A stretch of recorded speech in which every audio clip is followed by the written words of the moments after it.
অনেক দূরের এক শান্ত বনে বাস করত নানা রকমের পশু পাখি। এই বনের রাজা ছিলেন সিংহ রাজু। তিনি ছিলেন শক্তিশালী, ন্যায়বান। তবে এখন তার বয়স হয়েছে। রাজু বলল, এবার সময় এসেছে নতুন কারো হাতে বন শাসনের ভার তুলে দেওয়ার। আমি চাই নির্বাচন হোক, যে যোগ্য সেই হোক রাজা। সব পশু একসাথে বলে ওঠে, ওহো, নির্বাচন, নতুন রাজা। শিয়াল বলল, বন্ধুরা, আমি চালাক, অভিজ্ঞ আর বুঝে শুনে কাজ করি। আমাকে ভোট দিন, আমি এই বনকে উন্নত করব।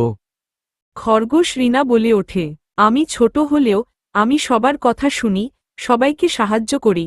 আমি চাই সবাই সুখে থাকুক, নিরাপদে থাকুক।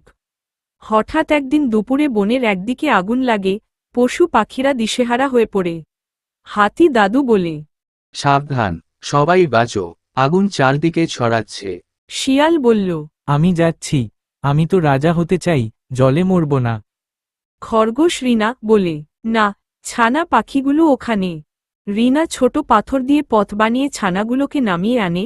সব পশু লুকিয়ে দেখে, রিনার কি সাহস। পশুরা গোল করে বসে। হাতি দাদু বলছেন স্মাইলি, আজ আমরা ভোট দিব, কিন্তু মনে রেখো কে বিপদের সময় পাশে ছিল, কে সত্যিকারের সাহসী। ভোট পড়ে রিনার পক্ষে প্রচুর। হাতি দাদু বলে ওঠে, নতুন বনের নেত্রী খরগোশ রিনা। সবাই উল্লাসে ফেটে পড়ে। কাকতিকি উড়ে উড়ে খবর দেয় সব জায়গায়। রিনা বলে, আমি রাজা হতে চাইনি, আমি শুধু চাই সবাই ভালো থাকুক। নেতা মানে সবার আগে থাকা নয়, সবার পাশে থাকা।